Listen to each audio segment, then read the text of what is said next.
he does not stop loving the Erdtree and continues his duty. And his duty is protection as a steward, protection of the Erdtree against the traitors.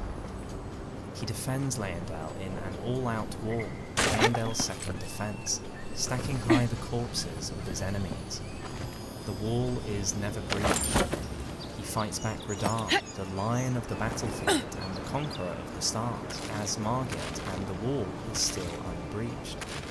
Melania may be undefeated, but she never challenged Morgoth, and no demigod succeeds in entering the capital.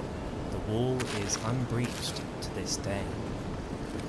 And he doesn't just defend. He takes actions against heresy and those attempting to undermine the Erdtree system. He sends his troops to protect the Volcano Manor, laying siege upon it until even those faithful to Rykard regret ever rebelling. All this time, he makes sure to cull any traitors, tarnished, or champions who have ambitions for Elden lordship. He calls mighty heroes to join his ranks, accepting many who have been outcast in the past. Banished or not, he needs strength in this chaos of the Shattering. We know he called Engvall, a banished knight who rejected Margit to watch over a masterless castle, and he called banished knight Oleg, who took up the call, undoing his banishment. He killed 100 traitors under Margit and earned the honour of an Erdtree burial. He gives their actions just reward, and once again this is the conduct of a lord, as he gifts what he himself will never be permitted, an Erdtree burial. His ruthless service to the Order, his unwavering fixation on what is best for the Erdtree, leads to other, more severe decisions. For it is not only those who were banished that Morgoth accepts during the war. He uses his own kind. He had forgotten the royal omens below the capital. His freedom did not grant them theirs. But now, more unkind than this neglect, he uses omens as weapons of war. He cannot have pity for them. He cannot lose this war. Just as the Greater Will spares no expense on Morgoth for the sake of the Order, this harshness goes down the chain. Morgoth wastes nothing on Give the me a Omen. target. He sends them into battle as brute force warriors. He awards them cleavers, a tool of war made to take advantage of brute, untrained If this can hold strength. me, you'll be These fine. weapons blister the Just hands don't that look wield them, as they aren't even equipped with a handle. And in a final insult, showing the Lord's mistrust of his own kind, they are cursed to break. This ruler wouldn't want omens causing trouble once the fighting is over. Armed with a cleaver, they could become trouble for the capital's omen killers. In the lands between, perfumers, the healer Trisha, and perhaps even Fia are kinder to omens than Morgoth is. But we shouldn't speak too soon. After all, Trisha fails to help the omens, and Morgoth understands It looks like that omen broke off. curse better Wonder where it goes. than anyone. Morgoth does whatever it takes, and he succeeds.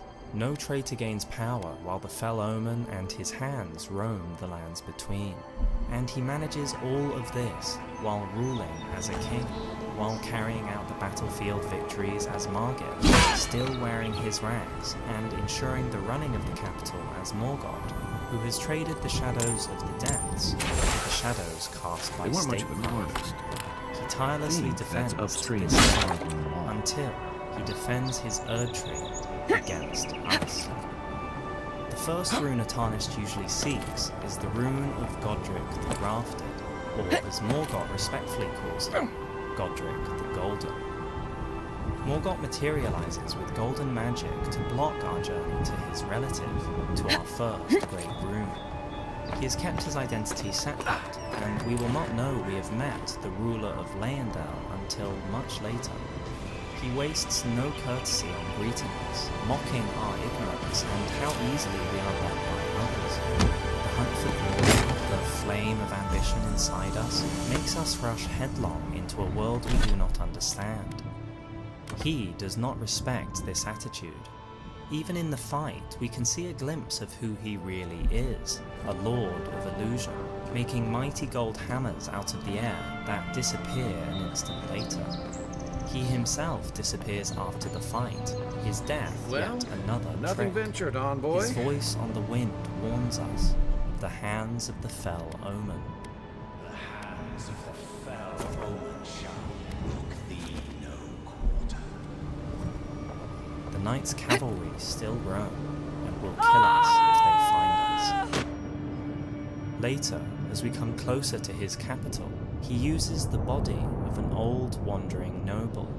He possesses this body with golden magic from the time of his birth, a symbol of the crucible.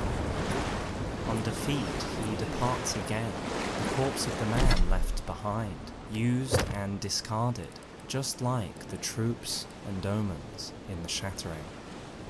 Finally, we meet him in flesh and blood at the entrance of the Erd Tree. The spirit-like golden thrones are glowing. Morgoth must know that for us to be here, many of those who ought to sit on these thrones are dead. He does not mention his twin, but the others, for him, they are all traitors, and he does not mourn them. He greets us as pillagers, and he is not wrong. We have taken every rune we possess by force. He prepares to fight us for the third time, revealing yet another illusion. His walking stick and staff is in fact his accursed blood that he recanted, resealed into a blade. Its shifting hues and natures, showing all the natures within an omen, growing from within them, torturing them. He fights with the strength expected from someone who has never known defeat, until his strength begins to fail, and the grace of gold he was granted breaks. His blood is unsealed, mixing into its omen chaos, staining the thrones. His omen hues have no place here. Morgoth is ashamed of himself, but he is even more ashamed of these things. This is he promises he will never forget our partingings. He has stained the thrones right beneath the Erd Tree, but it ends an empty threat. Finally, Morgoth falls. The greater will does not save him, for in the great scheme of things there is no reason to. On death, his omen features seem to leave him, and his human essence is left to die. He can barely speak, but tells us we shall share the same fate as him. We are destined to fail.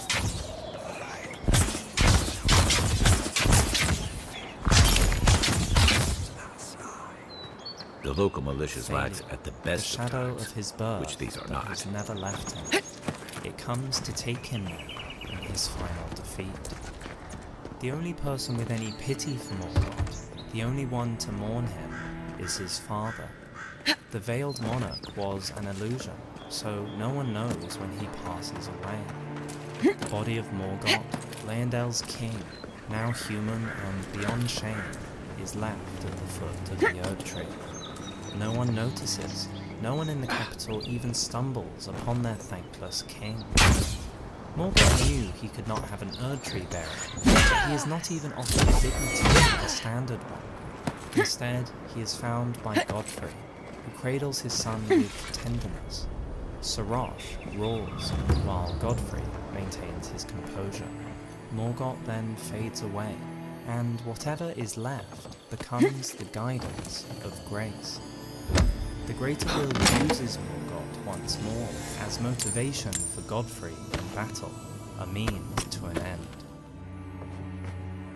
Morgoth succeeded as a tool for others, and as a shield for the Erd Tree.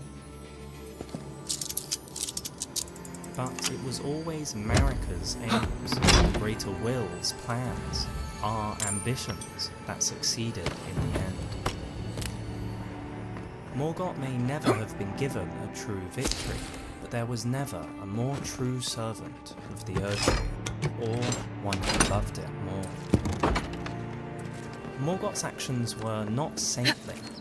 He uses his soldiers as tools, he deceives his own people, and until death he sanctions omen killers. Why would he do this when he has lived a life as an omen, when he knows it's torture? He does not abolish this cult because he believes omens will harm the Order of the Erd Tree, and he will not let compassion, ambition, loathing, or anything hinder his service. Does Morgoth inspire love? Does he deserve respect? If the omens were free, would they forgive him? Were his actions worthwhile, or did they amount to nothing but a delay? We can be certain that Morgoth held absolutely to his principles. He did not decide to spite the world for the way they treated him. He kept faith and did his duty to the end. He hid himself from those who would not accept him. He forgave those who abandoned him. And he loved and protected what always rejected him. Does the Erd Tree grant him one blessing in the end? A true death and escape from suffering? If this is a kindness, like everything the Greater Will has ever granted Morgoth, it is a cheap one. To live a life like Morgoth's would make it so easy to turn to despair and spite. To end up thinking, what does it matter then if the curse claims it all? But Morgoth rises above his circumstance. The Omen Helm asks, the heart of an omen without the body to match, could there be any crueler existence? There is one. Its opposite. The heart of a lord with the body some skates for of the an rest omen. of us. And Jolly boys, Morgoth seems luck lived is on my this side. existence He's with tildy at the honour. bathhouse, more like. I saw her give you those lucky dice. If Oh, I you think you're enjoy our just lore jealous content she and likes want me more more than Elden you. Ring videos, be If sure she to likes like you and that subscribe. much, why is she It still really helps us charging? out a lot. Shut And up if you and want to roll, you support us do. even more, you can find a link to our Patreon below.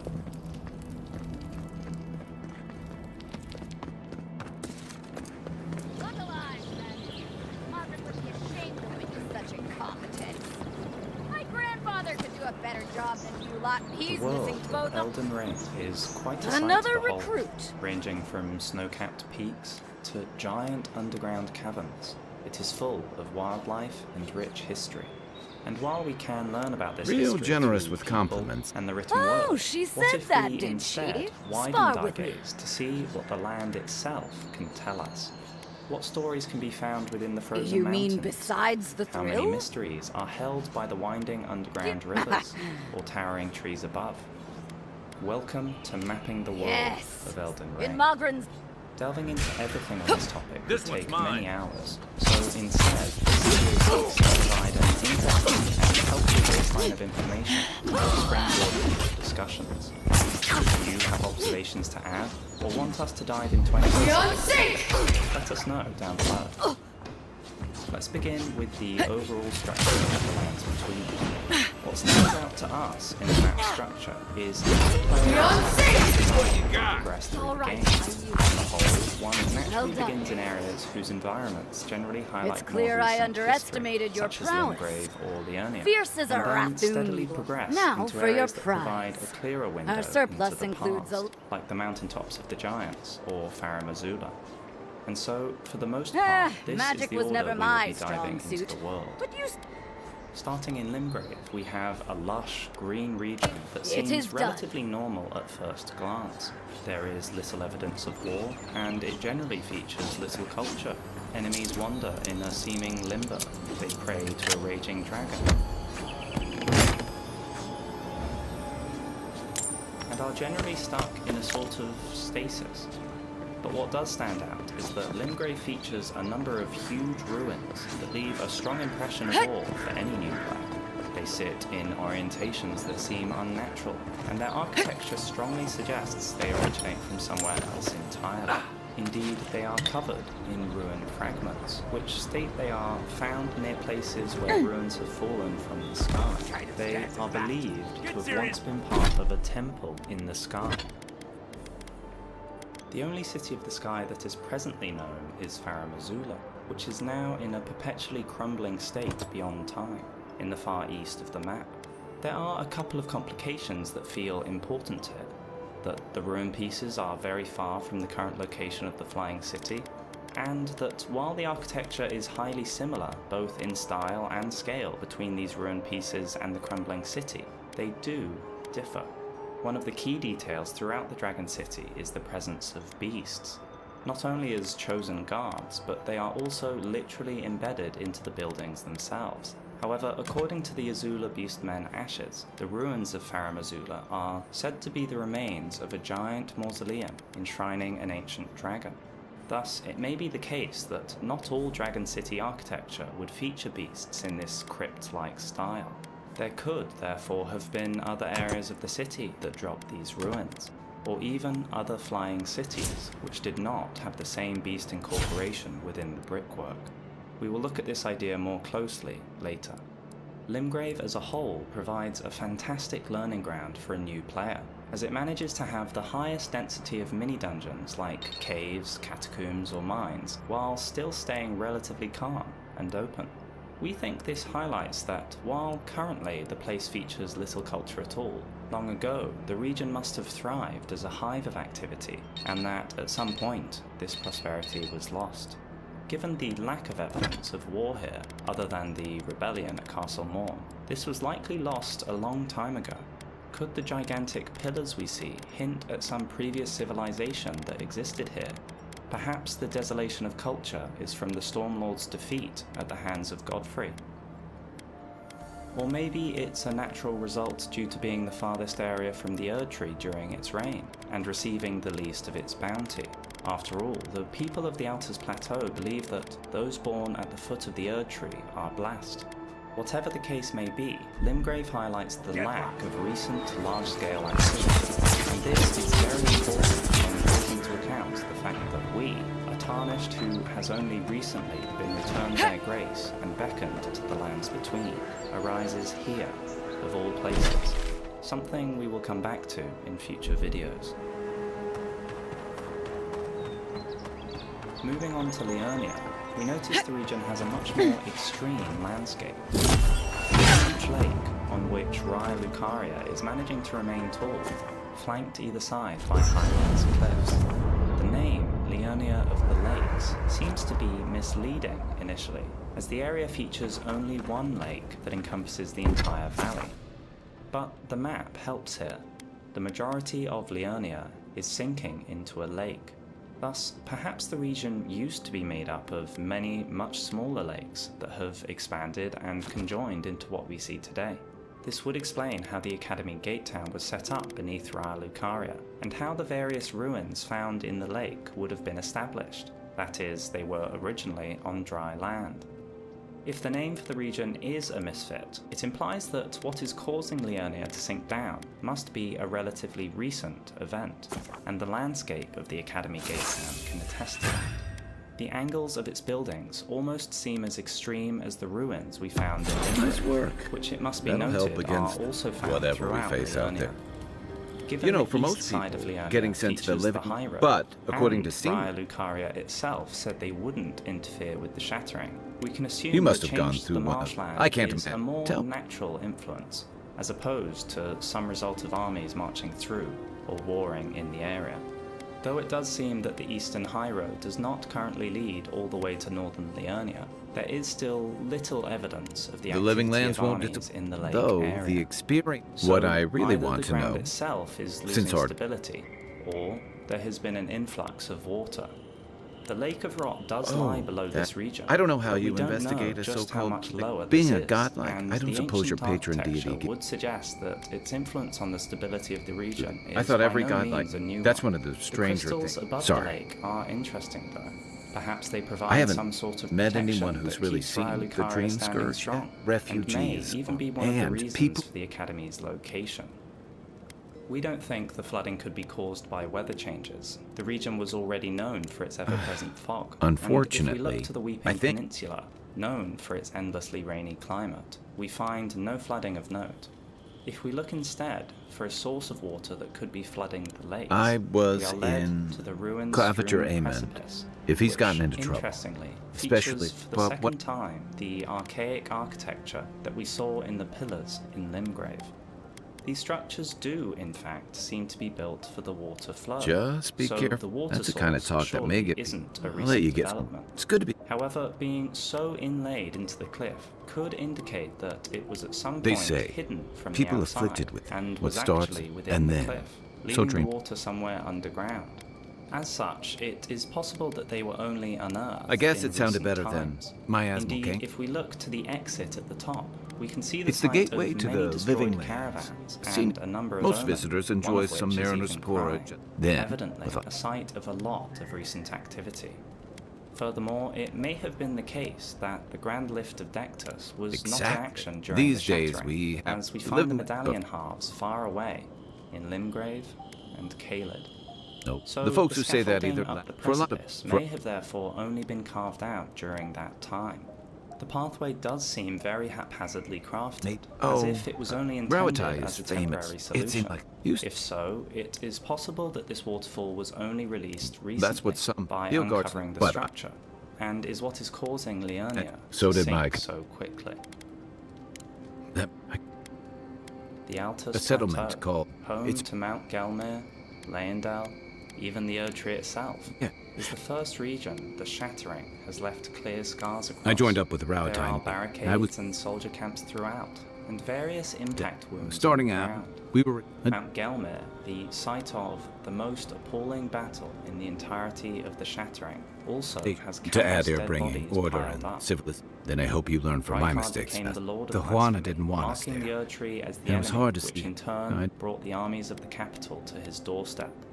Some What is fell apart. interesting is that despite Others the didn't buy numerous into it, but campsites went of these along with soldiers it. I and the deserve various it. And I bounced battlegrounds, between some different. of which are still populated even now, there is no evidence of the fight reaching That's the why manor, I never. which is There were in only so many pristine options for a condition.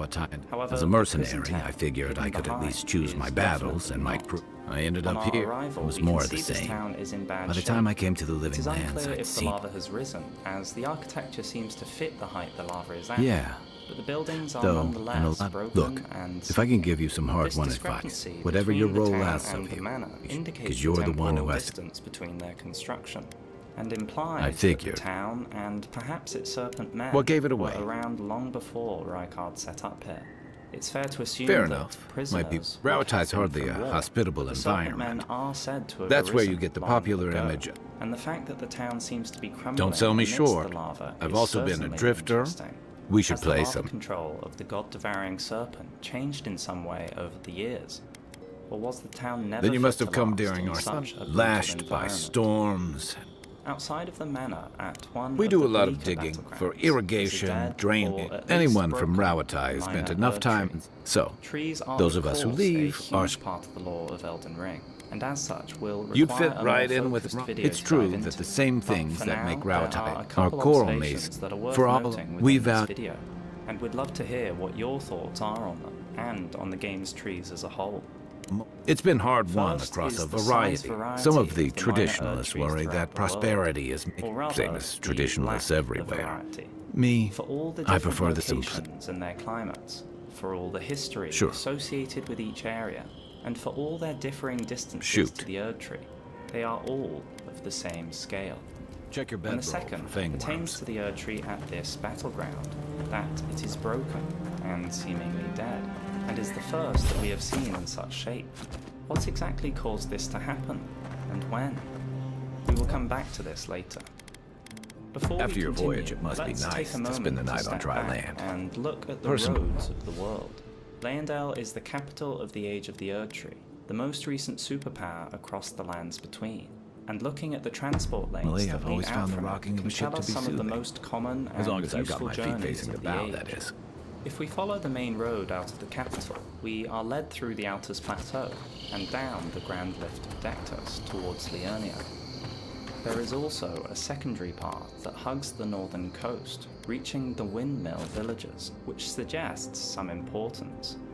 Interestingly, despite the east side of Liurnia being home to a highway road running north and south, when we arrive at the scene, this is only really the case for the southern half. One would more naturally go via Raya Lucaria to head down into Limgrave, and it is clear that there are few branching paths in Liurnia. Unlike the Altus Plateau or Limgrave, this region seems to be something people passed through rather than travelled within, further reinforcing the sense of a closed society that managed to keep what was theirs. Carian West Coast seems even more cut off, with little to no links to outside. It must be noted, of course, that the newly formed lake is occluding roads that may have been more prevalent many years ago. Sure, whatever. On reaching Limgrave, the main path splits to either head towards Caelid or the Weeping Peninsula.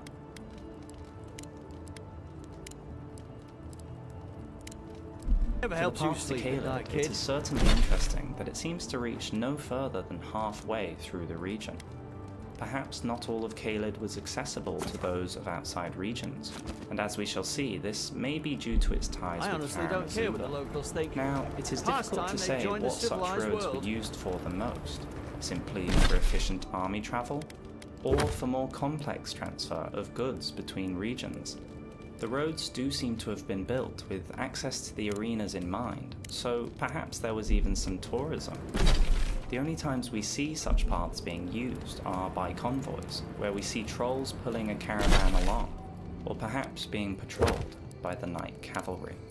Either way, the paths or lack thereof certainly illustrate what warranted investment by the higher powers in the age, so the challenge going forward will be to work out why.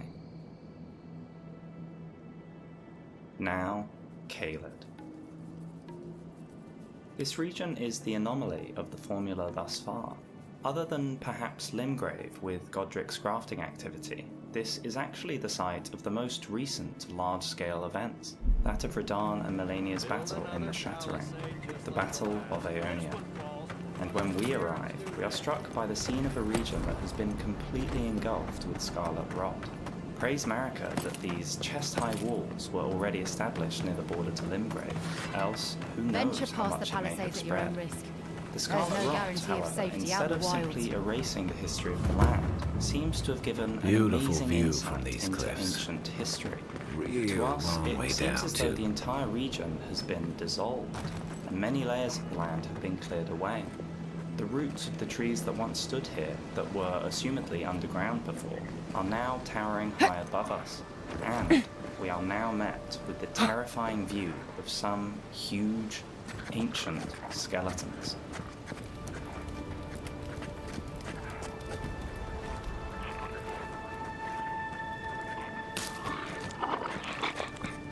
They are so colossal that few of Zards. us would even They realize may what be they small, were, but if not for seeing them be from a careful. distance. They seem humanoid in structure, though it's difficult to make out much detail below the chest.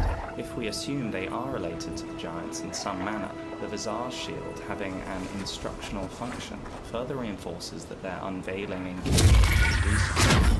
Either way, their death in the earth is surely a testament to how long ago they must have died. Just like in the real world, where you can cut down into the earth and see the different ages in the stacked layers, so too might this shine a light on what makes this Beyonce! On your right! the only other location I see such things is the Giants, the most well-preserved region in the planet, which we will look at later. Surrounding the sites of life and how it has changed over time. Be there Beyonce! behemoths that are now no longer seen, giants and souls, with rays compared to their ancient counterparts. There is always a sequence of sides. This is not just correlation, but something that actively draws attention to the presence of dragons on Mars. And the social evolved is humans are divided by the giant crusher description. Man has grown huge in comparison to his forebears. The Vulgar militia ashes say that, in the lands between, the small were scorned, and so they formed their Vulgar militia as a means to make a living. Given the tale the land is weaving in front of us, this makes a lot of sense. We move to the cliffside and Radahn's beach arena. We see for the third time this archaic, giant, arch-pillar architecture. The stone finish seems just as intact as in previous locations, which shows the resilience of Scarlet Rock that may help to date it. To add to the mix, we have the Golem enemies and the Divine Towers, which both seem to feature very similar designs, as well as the same slightly softened stone that feels as though it has stood the test of time and natural erosion. However, going into such lore will have to wait for another episode, so stay tuned for that. In the centre of Caelid is the Swamp of Aeonia, a very important location that will require its own deep dive. For now though, note that it appears to be a rot water source that continually bubbles up, something that we will come back to in a bit. In the far east of Caelid we have the Bestial Sanctum, which also links to Farum Azula.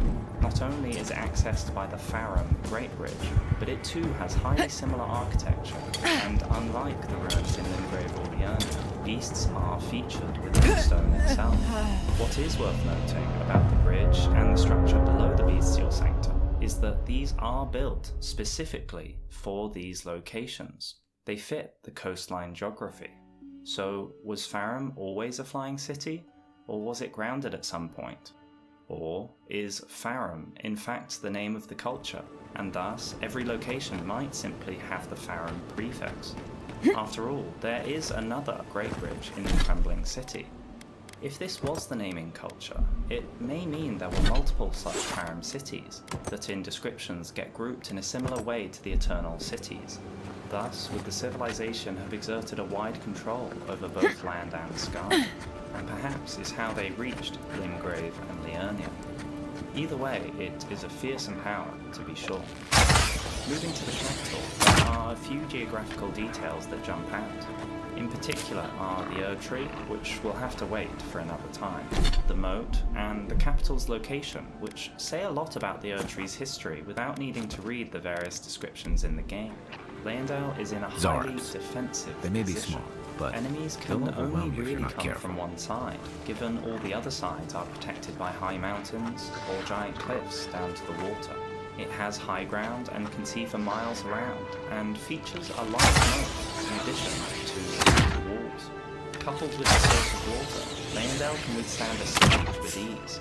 This design and location of Leyendell, and of course the Erdtree, is one of defensive tactics, and indicates the expectation of retaliation against them, which is exactly what happened. In the beginning, everything was in opposition to the Erdtree, but through countless victories in war, it became the embodiment of order. Even their army's fighting style mirrors this. The soldiers of Leyendell fight their battles defensively. The mountaintops is where America and Gunther fought the giants, and subsequently made the lands forbidden. As such, when the Tarnished arrives, the region is in an almost unchanged state, and provides a great window to the past. There are two details that seem contradictory. Use the grand lift of gold to reach the mountaintops, a mark of high levels of investment instead cross a very dangerous and seemingly improvised bridge to reach the main landmass. Now, this was only meant to help man his large armies, and they were when building the bridge, and thus couldn't manage anything more substantial. But instead, it's a time in history that is hidden from our view. A time where those of the capital and those a time, perhaps, where Marika would have been able to safely reach the trolls and persuade them to side with skeletons, so like to uproot these long-buried ancient beings. The war against the giants was so brutal that the region itself suffered a large degree of damage, and the landscape was broken. This would explain why there is no longer a well-established path to lead to the mountaintops. Good fight. And thus, perhaps the Grand Lift instead hints to the time before the war. After all, we know that the astrologers and giants lived peacefully as neighbours at some point. Most of what we see in the region is the wake of war. Ramparts, forts, graveyards, and dead giants. On first glance, these giants seem afflicted with deathblight.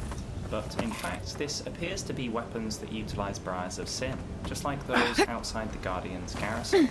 But if we look to the land itself, it may speak of the time that came before the war, such as with the frozen river, and lake. We can see there must be a water source in the eastern side of the map that forms the lake. The river then runs westwards, falling down into the consecrated snowfields until it makes its way to the ocean. Running water can freeze, even a waterfall can freeze. Over long periods of time, This one is the should hanging still place, see or slight movement. was. It's So a the waterfall Zarups would now. still be present, whether frozen or not.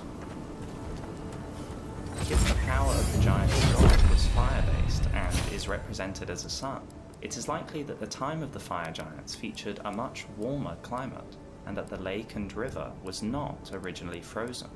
The name Freezing Lake could be a use of the present continuous. It is still freezing, and thus implies it only began the process relatively recently, though this is not necessarily what the name means. The name Castle Sol, which likely functioned as a fort for America's army during the war, implies it was warmer even then, or at least that the region featured a more prominent sun, and thus the new climate is most likely a consequence of the defeat of the giants. Now, if this region was at some point warmer, it must have been a more plentiful location than we'd at first have thought, and there are the odd hints of this. Rhymed Roa are thought to be the original strain of Roa, and are the most powerful of the Roa subspecies for healing Torrent. The giants were established enough to be able to make technological advancements, as, perhaps with the forge, the art of smithing is said to have originated among the giants. This is also the fourth location where we see the huge, arched stone architecture, and there are more here than anywhere else. That may suggest a more built-up area, though it could just be that elsewhere has suffered more damage in the times since. And, as if to draw comparison to the plentiful times of old, it is here that the only other broken minor Erdtrees are found, this time in a region that has seen little activity since the war with the giants, which certainly suggests the extremity of the mountain tops, especially when compared to even Caelid, where the minor Erdtrees stand tall. We will definitely be focusing on the minor Erdtrees, as well as the Halig tree and the Erdtree itself, at some point in the future. They deserve their own deep dive. If we follow the Erdtree to its roots, however, we find the nameless Eternal City, one of 3 known Eternal Cities, all What's of that which are Zarup deep doing out here all underground. by himself? This area, the Deep Root Depths, features the source of both the Ainzel and Siofra rivers, around which the other 2 Eternal Cities are based. There are certainly many questions regarding the Eternal Cities. Questions surrounding Noxtella's moon, their actions towards the Greater Will, their subsequent banishment and destruction, and even their potential involvement with the Black Knives, to name a few. So A let's friendly see if the world Zarup. itself can Of course, shed you some don't see them light. fighting their friends. First of all is the state each city is in. Noxtella and Nokron are certainly in a sort of limbo, and there is rubble and dead ends throughout, but for the most part they are in surprisingly decent condition, especially considering the state of other places we have seen.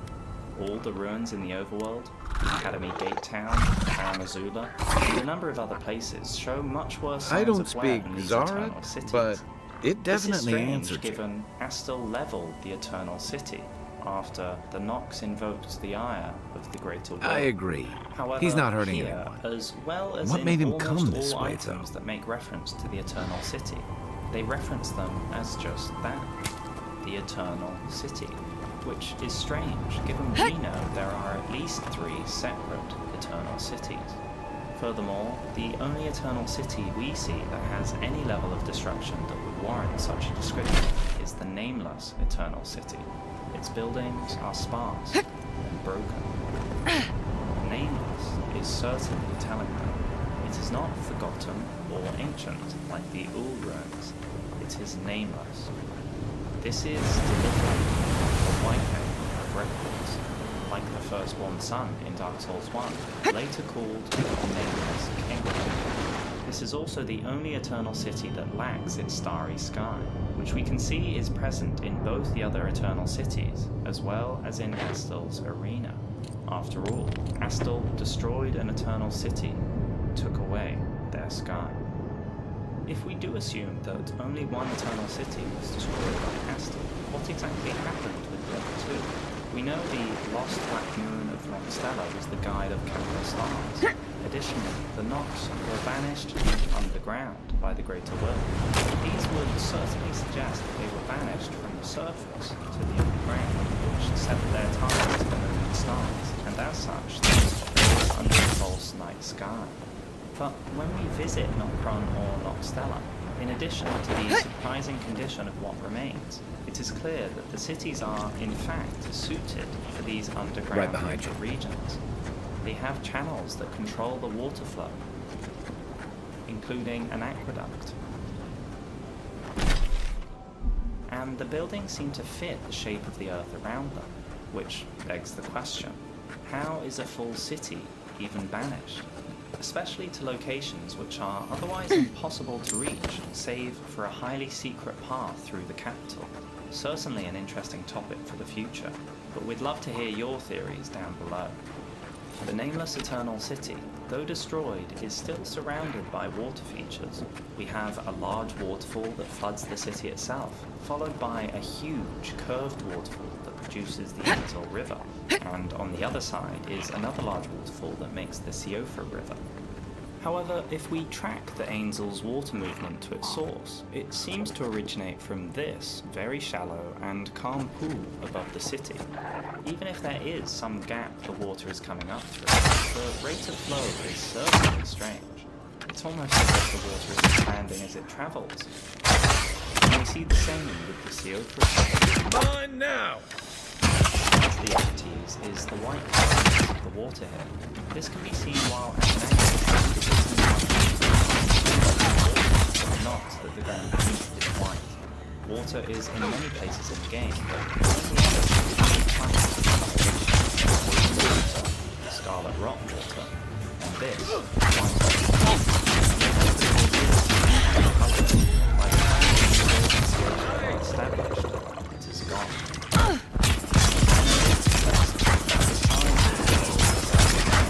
Big as it is, and it is definitely huge, it is still far smaller than we should consider it in the lore. This has been the case for all the Souls games, but especially so in Elden Ring. If we are to believe that, for example, Zamor had a full history and culture, that they could have refined and honed a fighting style of such finesse, we are going to have to assume that their ruins are many orders of magnitude bigger than what we find. And this goes for every settlement, every region, and the whole world. Otherwise, scenes such as this siege in the story trailer simply couldn't make sense. The world needs to be large enough to support such a population, to allow for the development of so many independent cultures, and so on.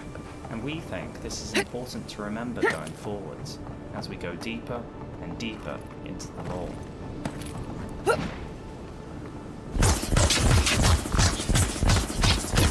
Bogart might have changed the world. He isn't as intelligent as Goldmask, but he has intuition.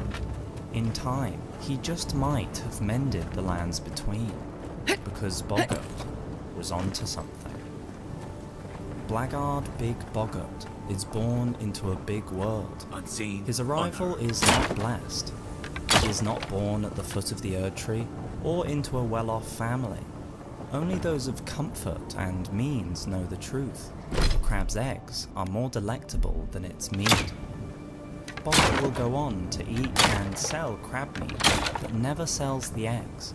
He doesn't know this truth because he has never experienced comfort or wealth.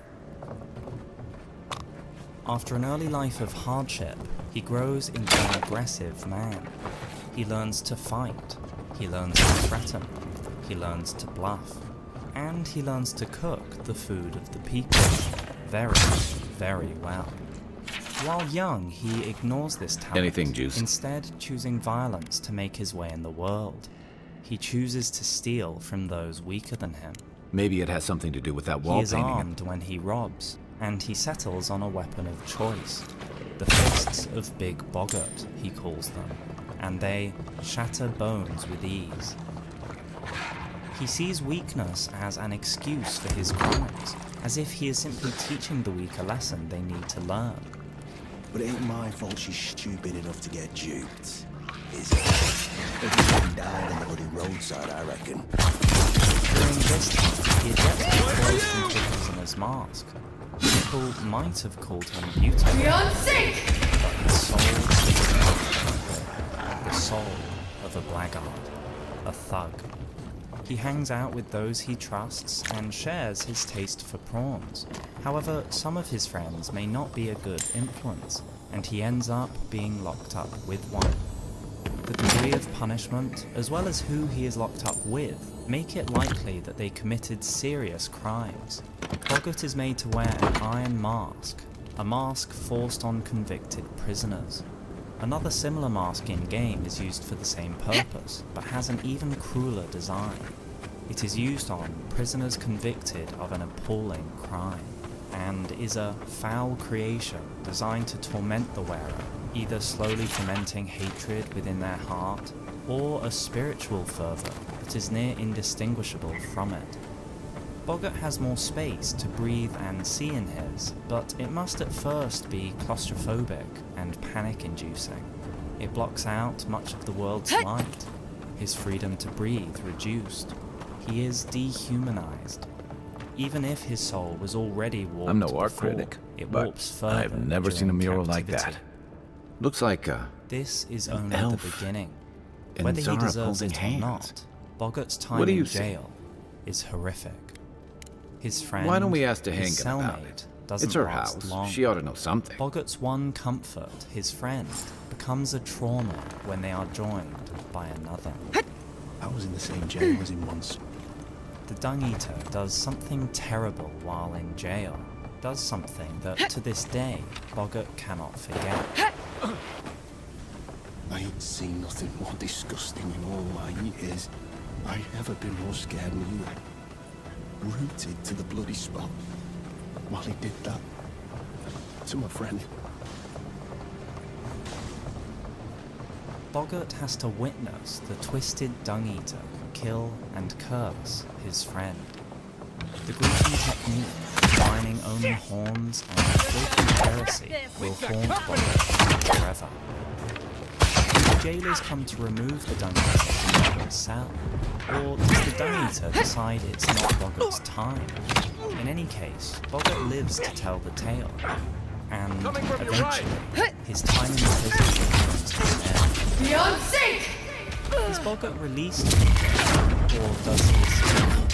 His prisoner mask is still on, which would be cruel if he had finished his sentence. Whatever the case may be, Boggart chooses to keep the mask on to this day. On release, he has no real remorse for his crimes and turns to violence once more. Beyond... The mask helps him. To Boggart, the mask made him all the more threatening and helped him get what he wanted. The threat of the mask is like a bluff, and it means Boggart doesn't have to fight to get what he wants. We originally thought Boggart's name, Blackguard Big Boggart, meant a bluffer.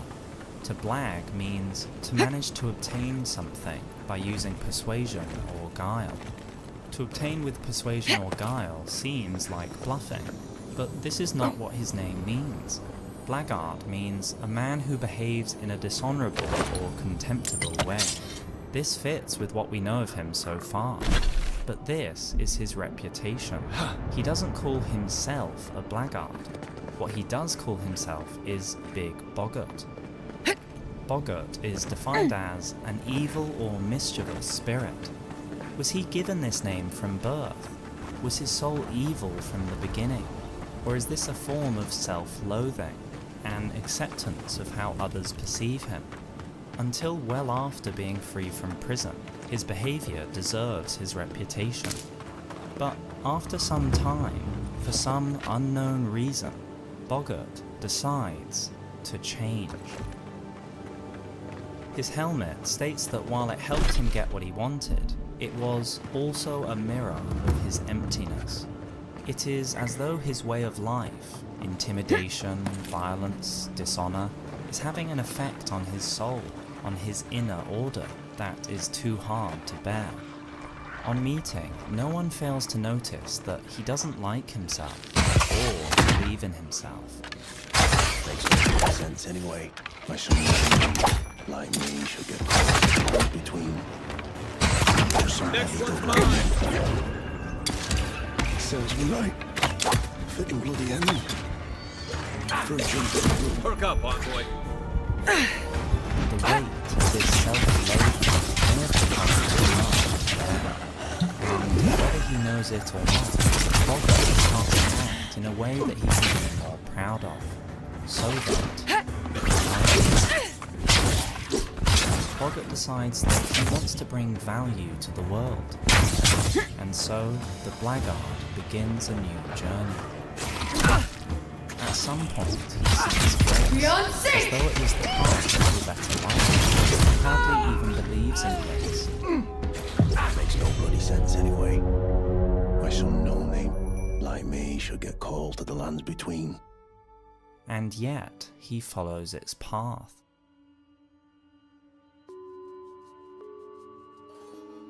Bogart follows his intuition, and after arriving in the lands between, sets up a prawn shop. And he tries hard. He works at it long enough for a point of grace to be named after his store. He has likely built the shack himself, and stacked wood for burning beside it. His natural talent for prawn cooking from his earlier life now turns professional, and he becomes a true prawn connoisseur. He avoids oversalting. His intuition tells him that something delicious and that boosts defense will be in high demand in the lands between. He may be onto something. As he begins to go on the straight and narrow, he struggles to quit his bad habits. He is still aggressive. He is still rude. He still likes loot. And he will always like chests. He likes bird watching. His favourite part of the chicken isn't the drumstick. He likes to keep abreast of current affairs. If he may be so bold, he eats his meals with a glass of... Bogart is still dishonest when we meet him. He sells crayfish and calls it prawn. But all of this is much better than he used to be. And like the mask he wears, a lot of his behaviour is a front. Because Bogart, more than anything, is scared. Just He is like scared the good of the old big, days. bad world and everything in it. He's scared to come out of his mask. What was once captivity has become comfort. Others see the mask and flee from him, thinking he is more dangerous than he is. He calls himself Big Bogart, but he isn't so big, and nowadays he isn't all that evil. His aggression is a bluff, and we discover this when we push through it. We meet Bogart at a lull in his journey. He no longer sees grace. His shop is doing the rounds. He is yet to truly change his ways, and others may take advantage of his old habits dying hard. Raya needs to test those who may be suitable for the Volcano Manor. She does this by seeing if they will kill a Tarnished, one of their own kind. They'll never stop He me. too is tarnished. If you've Wonder what he any thought would qualms happen. confronting your own, I shall find another. By some coincidence, Bogart, a Tarnished, steals Raya's necklace. What a coincidence too that Patches, a member of the Volcano Manor, also hints that we need to help Raya. By the way, have you met that girl, Raya? She's a strange one, but I believe she was in need of help. Not that it's any of my business, but if she rings your bell, why not lend her an ear? An odd thing for the self-serving Patches to do. Bogart himself, when we accuse him of stealing the necklace, says, Sod the particulars of the matter. while he doesn't deny it entirely, we believe he gave in to his old bad habits in what was a classic honeypot. She wanted him to commit the crime, and tempted him. What we can say is whatever truly went down, Bogart did not use violence. The old Bogart certainly would have. We are left to speculate on the rest. Do you think Boggart was tricked? It is here that Boggart once again shows his remarkable intuition. Anyway, she ain't alright, that one. Lucky she ain't died on the bloody roadside, I reckon. And he is correct. His intuition extends to the Erd Tree and to the Golden Order itself. Maybe something went with it. Maybe it's been broke for a good long time. The Erd Tree, I'm saying. His intuition is better than half the members of the Golden Order together. Perhaps Boggart's magical intuition is leading him on a bigger path than even he realizes. But at the Boil Pawn Shack, he needed someone to shake him out of his stagnation, and we can be that someone. Oh, If we push please tell through me I his can go home aggression now. and choose to buy his prawn, he starts to let down his defenses. He stops bluffing and he starts to trust us. You read my Never met someone journal? with a taste for prawn That's I couldn't private. Why would you... We'd make good mates, I reckon. A theme in Elden You're- Ring is how a person or group is treated. Have you ever is felt how aimless? they will treat you. Like you do? Give him some kindness and he'll call you his mate. You're he lucky. gives us a gesture. Everywhere I go, Is it the an gesture animancer told of me that I giving might up? have half a soul. Or is it I thought just if I what could is meet this needed person and see after a what... bellyful And then I came... of prawn? As the relationship grows, he starts being more hopeful about the future.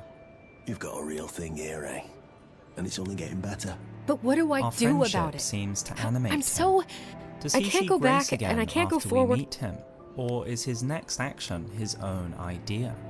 Because Big Boggart packs up shop and travels to Leyendell.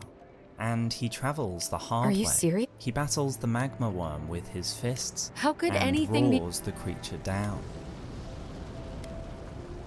That's possible? He can I'll even be go. summoned to help us. Oh, I his forgot. mate.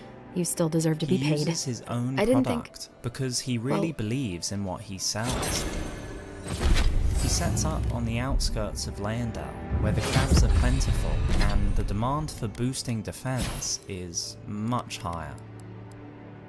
He does all of this alone. Once he sets up by Leyendell, he keeps things lean. He has yet to build a shack, but he strives once more to improve. He now serves real crab, and this time Boggart is totally honest about the produce. He even sells crab at the same price as the crayfish, despite it arguably warranting a higher one. Small crayfish are not protected by the large ones, but this is not true of crabs. The large and the small roam together. In addition to the added danger, crab gives a higher boost to our defense than prawn. So living Boggart lands is are a giving us dangerous place. exceptional value by not selling Welcome the crab back. at an increased fee. Honestly, it's one of the best consumables in the game. When we find him here, he doesn't recognize us at first. This allows us, by chance, to see that his aggression is an act. What are you looking at? Oh, you again, is it? Perfect bloody timing, actually. I got crab, cooked up fresh. Because he is afraid, because he needs to protect himself, he is aggressive. But once he recognizes us, he becomes our friend again. He trusts us, a fellow Welcome. fighter, a fellow tarnished. We need crab to boost our defense because we are the downtrodden. The two of us are the smallest of players in this world, and mates look out for each other.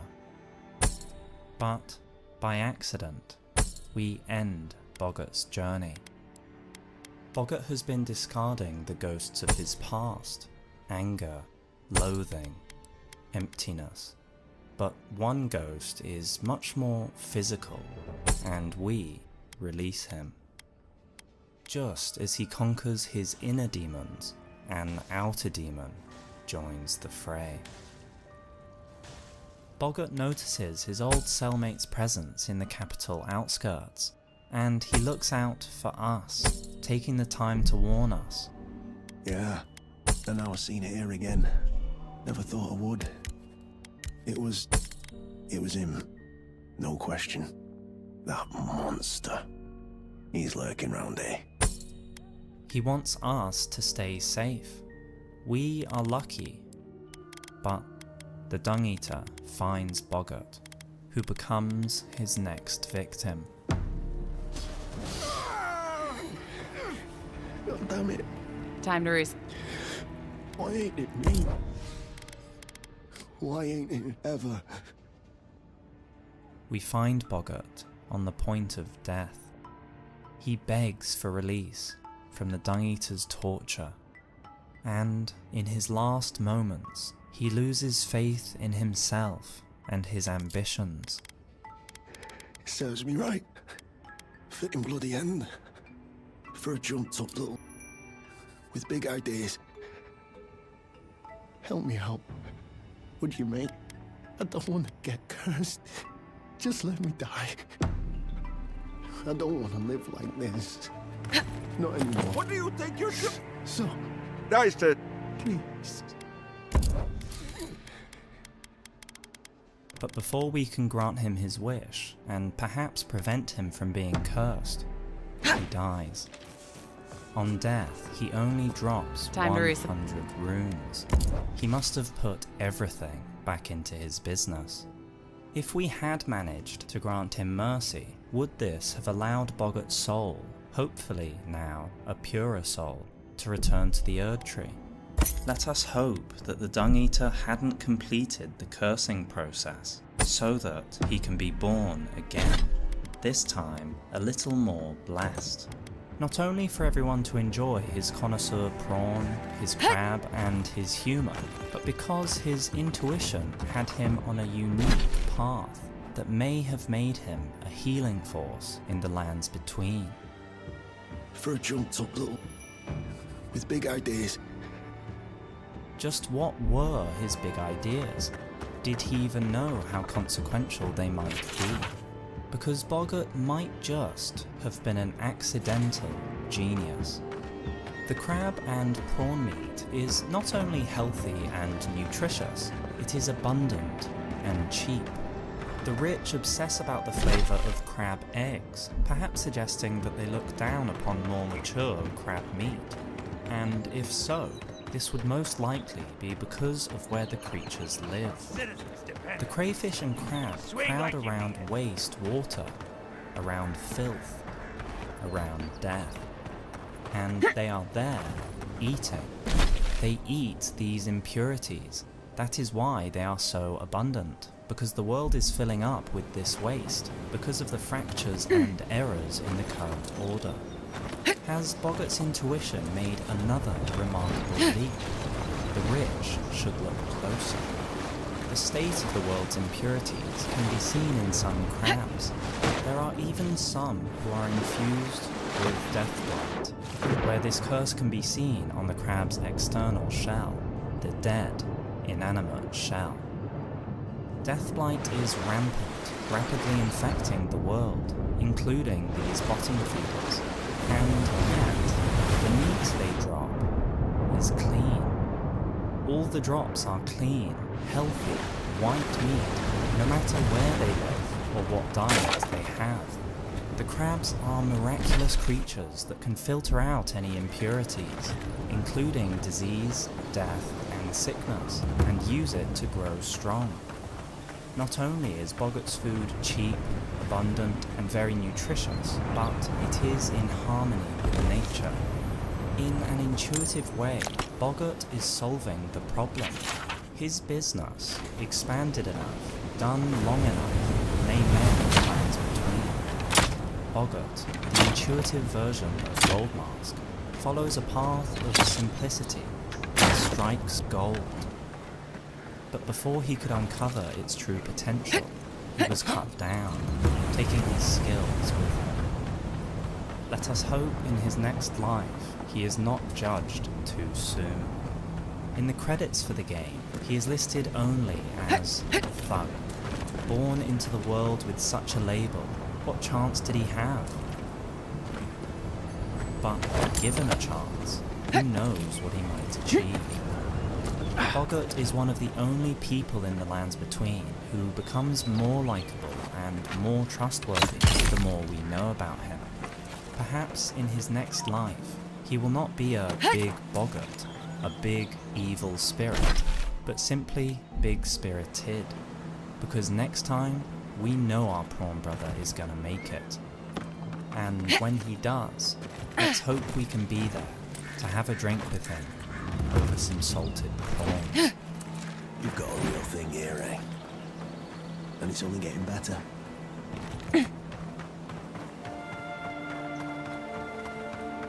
If you enjoy our lore content and want more Elden Ring videos, be sure to like and subscribe. It really helps us out a lot. And if you want to support us even more, you can find a link to our Patreon below.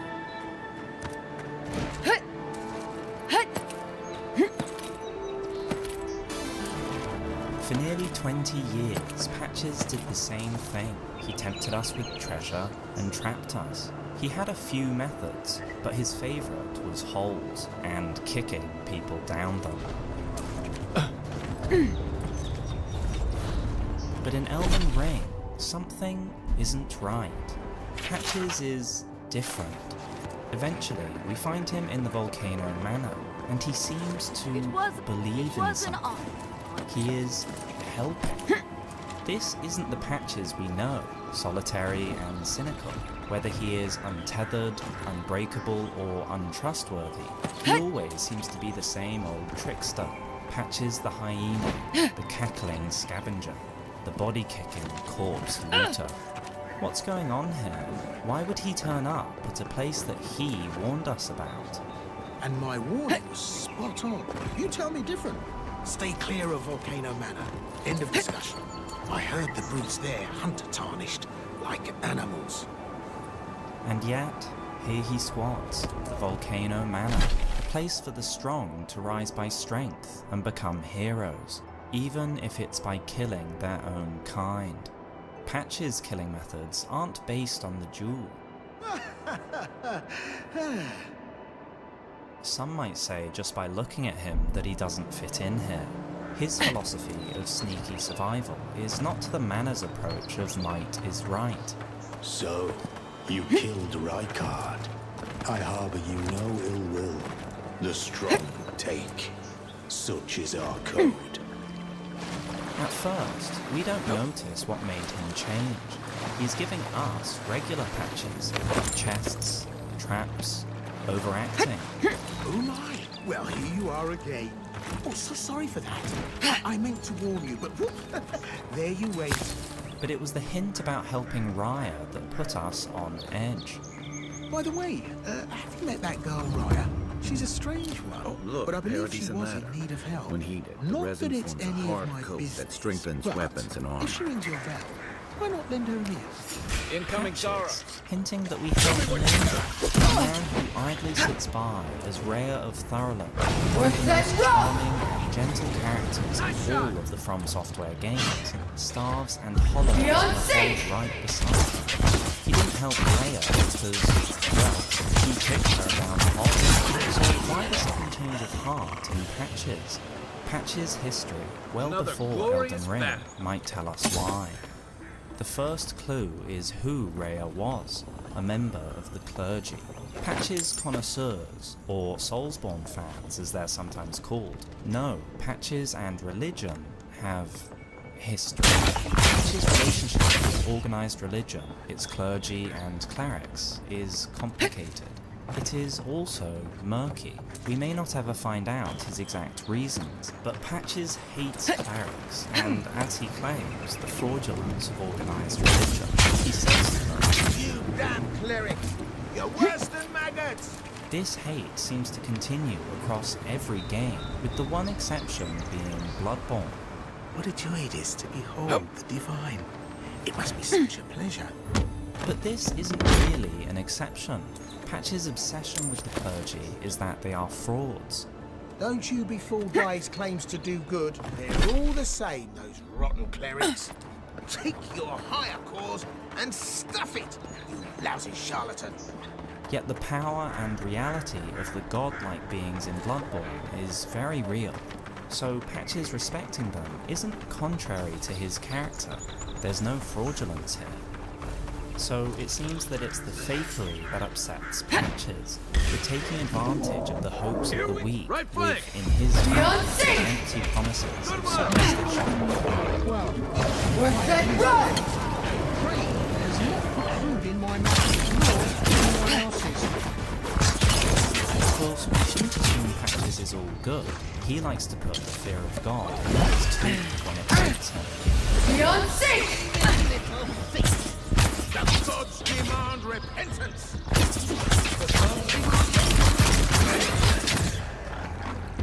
Not to mention that the hate he feels for the clergy Between is tensions mutual. in the city, The threats acolyte of outside, God has some the things to militia's in say over their about heads.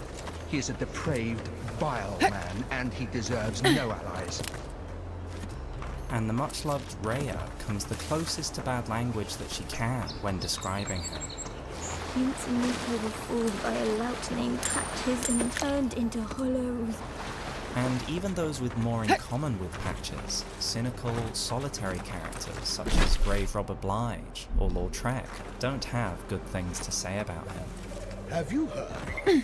Trusty Patches, if ever a man has rubbed me up the wrong way, if he ever comes around again, I swear I'll have his heart. There's somebody I ought to warn you about, a fellow who lacks common decency. They call him Patches the Hyena, and he's the one that laid that trap for me. He's the kind of person This used to be a who'd good stab his fishing mother in the spot back. until something started driving people Unsurprisingly, away. Patches claims the opposite. Every age, it seems, is tainted by the greed of men. Rubbish to one such as I, devoid of all worldly wants.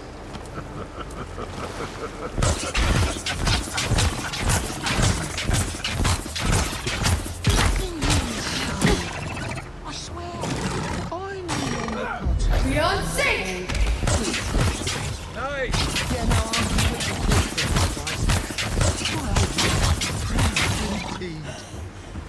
Though the wood implies his mother Did Patches live a life of hardship? Did he lose his mother to the clergy? Did he grow up as part of a church and suffer at the hands of clerics? Or was he always how his detractors describe, the worst kind of vagabond? This hate for the clergy affects gameplay. In Dark Souls, if we tell him we are a cleric, there is no chance for forgiveness. He attacks if we climb out of the trap hole. His quest ends. This history, put into the context of Elden Ring, seems to set things right. The Volcano Manor is blasphemous. It is against the gods, the Golden Order, and the Two Fingers. Patches himself goes on to say, I always hated the gibberish about lost grace and the laughable Two Fingers. I thought I could lend a hand in unmasking the charade. but we think this is a lie. Patches has always hated religions of every game, but he has Even never been Pogrom and motivated Walls to do can't stand anything against more this than place. kick clergy down holes and loot their corpses. Why would Elden Ring make him behave any different? In the past, there Bad has luck only to been hang one around the graveyard. motivation that worked on Maybe Patches we should move on. to get him to act, to get him to risk anything, caring about someone. The one time Patches did more than scavenge was to Grave save the robbers. life of a Reincarnating friend, as rats will be or a something symbol. close to it. Grey Rat freed Patches from imprisonment in the past, and Patches wanted to return the favour. He pretends that he's asking where Grey Rat is, simply so he can strip him down for treasure if he's broke. I'll be But this is a lie. lad? When Grey That's Rat no- needs it, Patches saves his life. But he decides to hide that he cares. I might have died if it wasn't for that peculiar onion knight. Patches tricks Grey Rat into thinking it was an Onion Knight who saved him, and takes no credit. That's so. Why? I bet For those now, crazy we type will but say us. Patches is very Yeah, we're- secretive about his emotions. And so, Patches' story of why he is at the Volcano Manor begins to unravel. He isn't there to fight against the Two Fingers or the theory how of lost sweet. grace. Go find he is your own there grave. because of how he feels for someone. Because we think, for the first time in any Wise game, move. and after nearly 20 years, That was Patches a close is one, in huh? love. Shut it. He might be free of all worldly wants, But perhaps his feeling of love isn't a worldly want. After all, Patches isn't shallow. He doesn't fall for just anyone. The debatable first Patches had dealings with a character who many men would fall for, but not Patches. He robs her and bails. But he met someone who fits his bill in Elden Ring. A dancer as flexible as he is. A blasphemer. A woman fighting against the organized religion of the land. Can you say soulmate? Quiet Patches doesn't even see her face, but to him, she's beautiful. He plays it pretty cool. He has plenty of practice at pretending he doesn't care, at hiding his emotions under layers of cynicism. All he says at first is, "Next one's mine." Always made me curious. I guess her master must really be something. She's pretty damn smug about it, even after announcing for us. I've never seen a woman quite like her. This already seems affectionate for Patches, but eventually he reveals the depths of his true feelings, if we pay attention and follow his quest through to the end. More than being drawn to the Volcano Manor by Tanith, he is deeply concerned If you're gonna shoot when we waver in our commitment. He says, he doesn't remind us about our struggle against our oppressors or the lies of the two kingdoms. Only Tanith, when we succeed in the fight, he uses any excuse to see her. He suggests, I'll give Tanith some rest by all means. perhaps he only wants the reward, or perhaps it says a little more. After we slay Rykard, Tanith grieves the death of her lord. Patches notices her suffering immediately.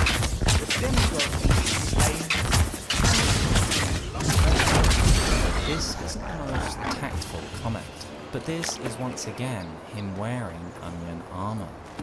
Patches cares, because what does he do next? He goes on a quest. Patches risks his life to retrieve her dancer's castanets, all just to cheer her up. He gets severely injured. It seems he literally risked his life. This isn't at all like Patches, someone who survived to the end of the world in Dark Souls 3, simply by not caring.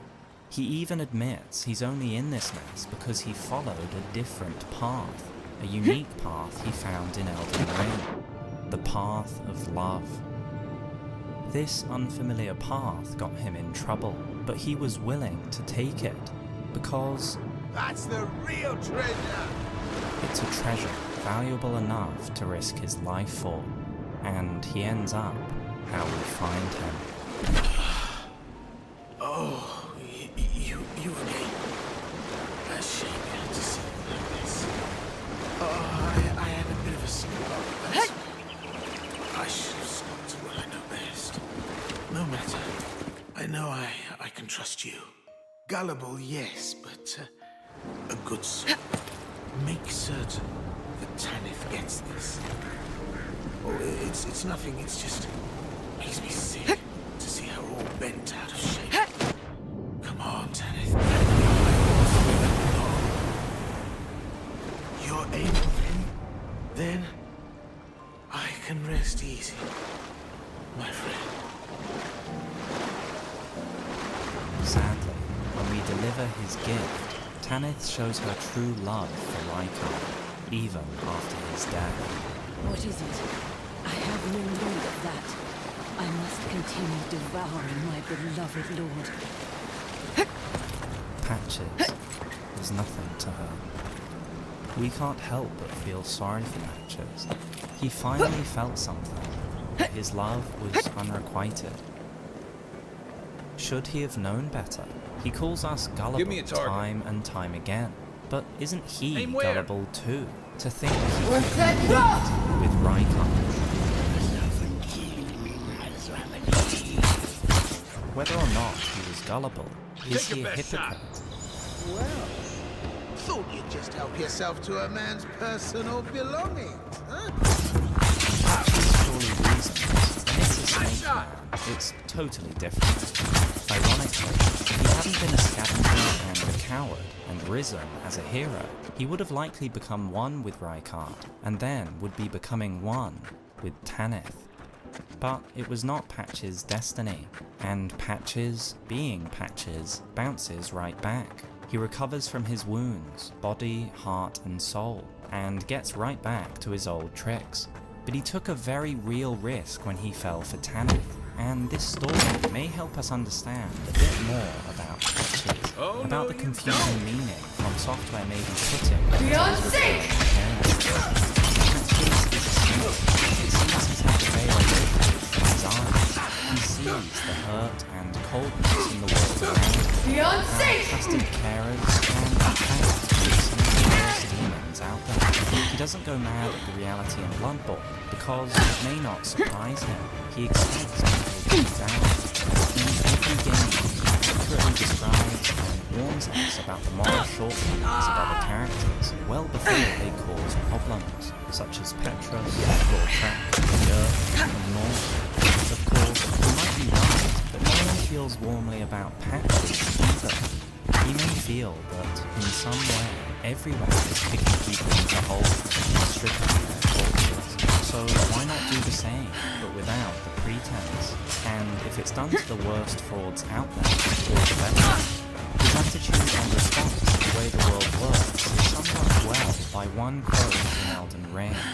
Work to the bone by their high-mighty lord, only to be thrown out with the rubbish. It's the same old story everywhere I go. To hell with it. So he chooses to survive as a solitary stranger and stays safe by not caring for anyone or anything. Emotions are a risk. We get a glimpse at a weakish, early form of this mindset with the potential first Patches, who also happens to be one of the only surviving humans found in game.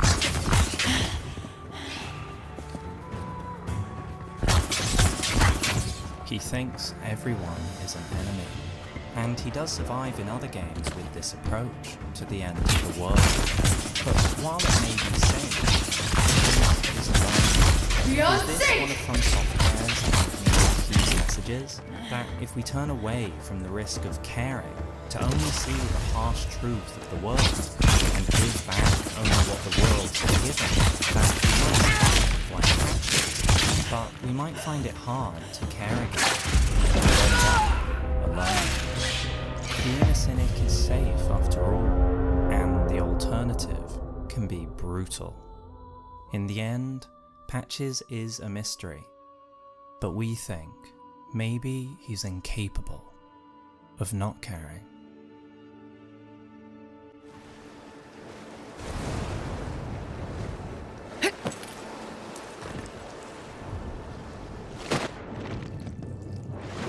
Here is the secret of happiness, that which philosophers have disputed.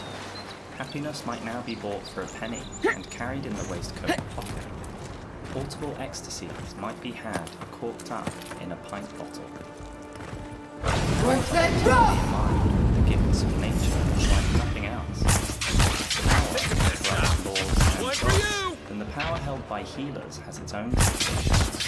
Everyone in positions of trust and influencing the lines between will have their own particular vices. Good fight. The history of the perfumers is a history of healers who cannot swear to have done no harm. The perfumer's power is the ability to influence the mind and the body, but not only of their patients. There are side effects to the craft, both on patient and perfumer. Perfuming is an age-old practice in the lands between. Is that all you got? Its influence has dispersed to many cultures throughout Elden Ring, North and Eastern Europe. We will share here what we have discovered about perfumers. Some who profess to do good, some who descend to depravity, and some who commit such violence that their own emotions need to be silenced. Farewell to smiles and laughter. Farewell to peace of mind. Farewell to hope. On my last and legs. tranquil dreams. To blessed consolation. Good one! The history of perfumers in our own world is not as follows. Nature creates the purest ingredients. To make an exceptional perfume, you must draw from nature. These ingredients cannot be obtained by someone with an overactive conscience. Some more well-known animals that were slaughtered in history for the sake of perfumes were deer and whales. The victims are many diverse. Bleeding puppets fell victim to a soaring marketplace once their scent potential was discovered, and a single lamb or duck was worth killing the whole beast for. Without other alternatives to meat market demand, greed is always greed, and as always in a From Software game, if the inspirations in the real world are dark, then we should be ready to descend much deeper into human darkness. Let us discover the depths of the perfumers. In the world of Elden Ring, perfumers come to exist quite early, so too do Miranda flowers, who emerge even earlier than perfumers. We know both of these facts thanks to the depiction of one item, Miranda powder. Throughout human history, perfumers have prized this pollen. Perfumers, Miranda flowers, and inevitably trade around this ingredient has existed in the world almost since the cults began for the age. Whether this is after the war against the giants, from which the new rulers started to send history, or perfumers emerged even before that date, is unknown. There is no evidence of perfumers fighting in the giant war, but we cannot be sure. This dating shows that trade around perfumes and is very easy, and even the secrets are not widely dispersed. Beginnings of perfuming likely occurs naturally, starting with accidental discoveries in nature. With some blind luck and a bit of risky experimentation, just as in our own ancient civilizations, many discoveries are made over time. The effects of pollen, resin, fruits, roots, or any other gifts of nature cannot help but be stumbled upon eventually. Even animals get drunk by mistake, and most poisons or delights in nature are intended to be stumbled upon by the farmers who made them. They are designed for effect. The effect of Miranda pollen on humans may be pleasant before perfumers work with it, because the Miranda flower needs to tempt its prey within striking distance. The discoveries in Elden Ring are different to our world. Scent in Elden Ring can have a much more powerful effect on the mind and body. We shouldn't assume the senses are as limited as in our world. Once the effects of these scents are discovered, these unique natural ingredients are so powerful that they can either heal or harm. To use them on oneself or others can immediately make you a healer, an entertainer, a mentor, an illusionist, or a dream creator. So begins the culture of the perfume. From these simple beginnings, we can already smell the seeds of moral rot. Ingredients of early history, dead. Miranda flowers, they're most essential. It is always considered the perfumes made it, but the cost to produce is stated clearly in the plant is a man-eating Miranda flower, and the Miranda flower's ashes item description leaves no doubt. Spirits of sweet little Miranda flowers, carnivorous blossoms that feed upon human flesh. This means that perfumers must harm in the first step of their healing process. The other corrupting aspect is the sheer potency of the craft. A perfumer in a position of trust has such power over others, over their body and mind, that anyone would be tempted.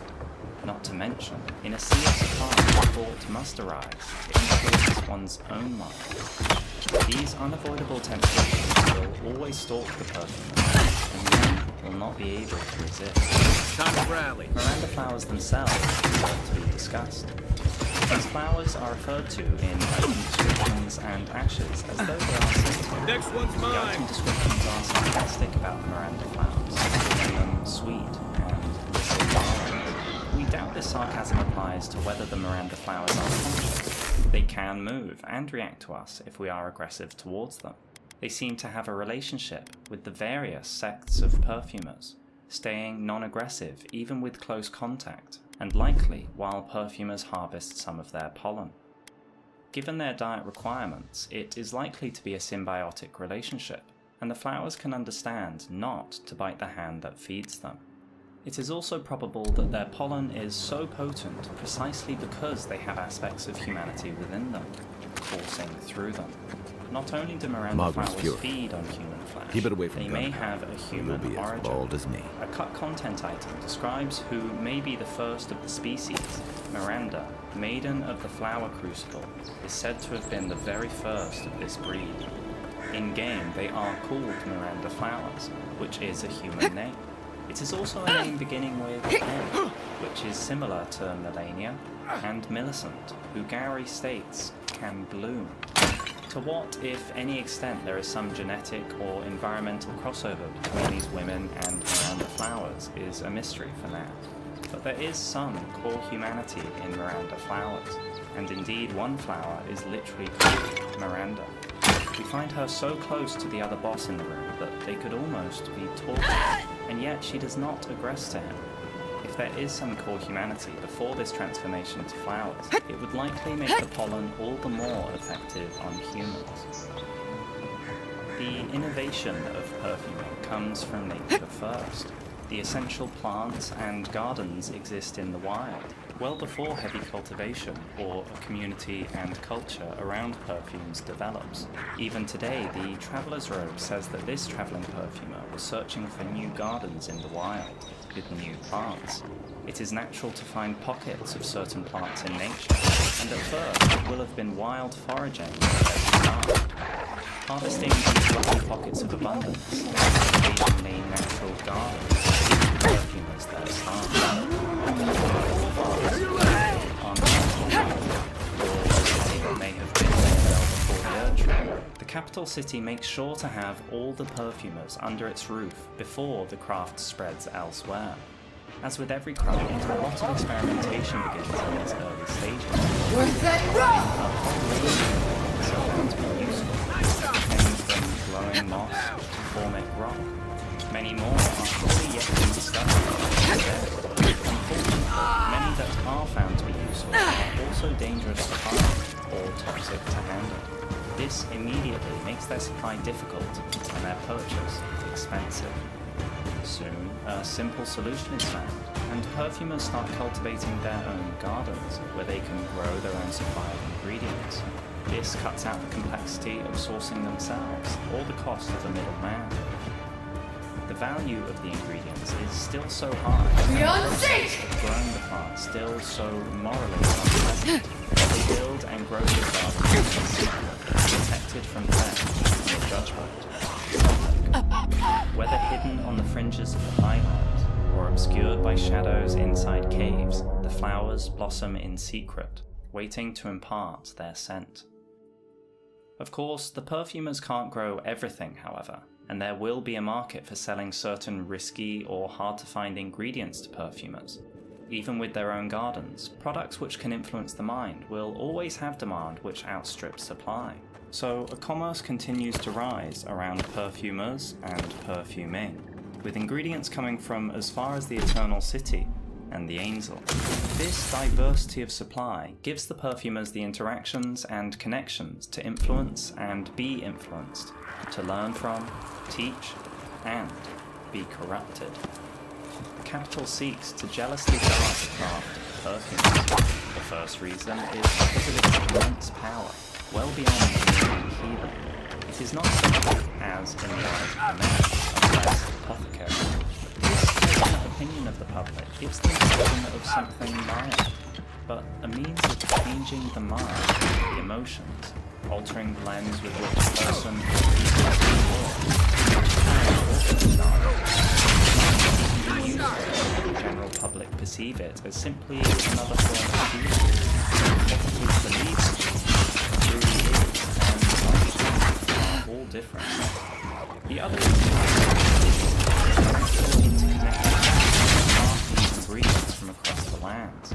You don't have to be overprotective of what is locked We in make the a good basement. squad. The perfumers need to acquire products from many different corners of the world, and Leyendell doesn't want this power seeded elsewhere. One ingredient that perfectly illustrates the risk is a silver tear husk, used even today in Leyendell perfume inventions, which meant contact with a city that eventually committed heresy. Some steps the capital takes are very Right common behind you. steps for society wishing to maintain loyalty. As well as keeping costs low, the cultivation of goods as close as possible to the capital will stop those trying to tempt perfumers away from the workers. The perfumers' road, prime example of personal run cultivation, sits just outside the capital walls. Don't get too at used to the closest comforts of possible point to paradise. the capital, where such wild and dangerous Marvin's plants fury. can be grown. Keep it away The from capital gunpowder. also or makes you'll sure be that as the bald as path me. of becoming a perfumer is one that takes a lot of sunken cost.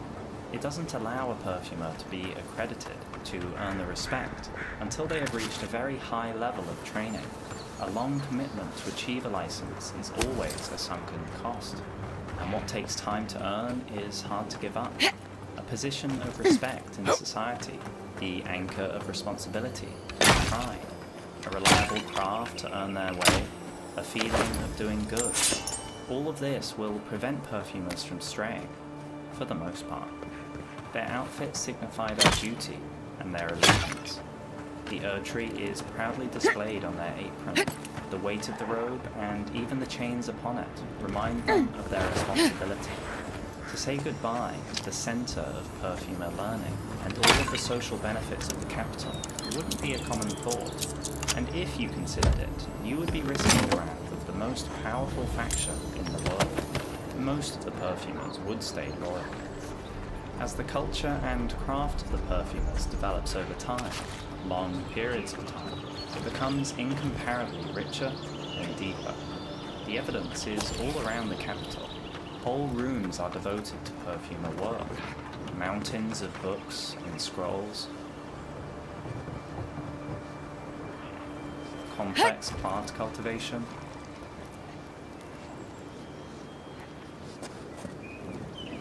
custom-made bottles and diffusers,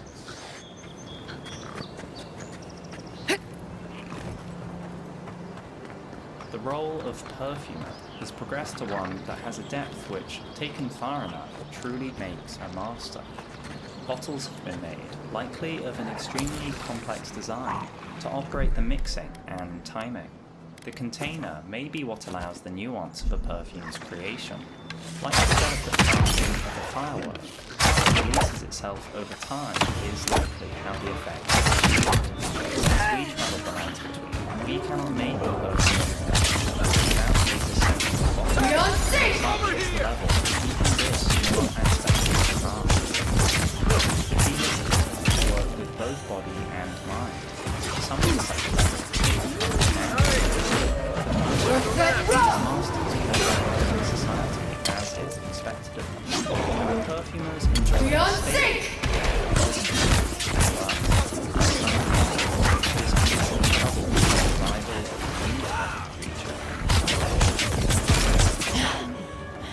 Humans are human, they appear monstrous. They are viewed as cursed and unclean by the society around them. A newborn of any social class can suffer, be they royal or common, and both do suffer. Please don't hate me or curse me. A chromosome dying in the process. If they survive, they may be used for their brute strength as adults. Royals keep their horns, avoiding the operation, and so most survive. They are allowed to live, but not a good life. They are locked up and hidden away deep below the capital for the rest of their days. Some special royals even have magic seals made, binding them to the very ground. Of course, we can presume that for the first omens, and certainly for the first royal omens, no system was in place. It was a totally new thing to have mothers giving birth to omens, who would know what to do. The first royal omen to be born wouldn't have been locked away. After all, a mother wouldn't give up so fast. Even of an omen, the cackling gift, "You're beautiful," aptly describes a mother's emotions. Unconditional love, unrestrained assurance. A mother would want the omen healed. And who are the healers to the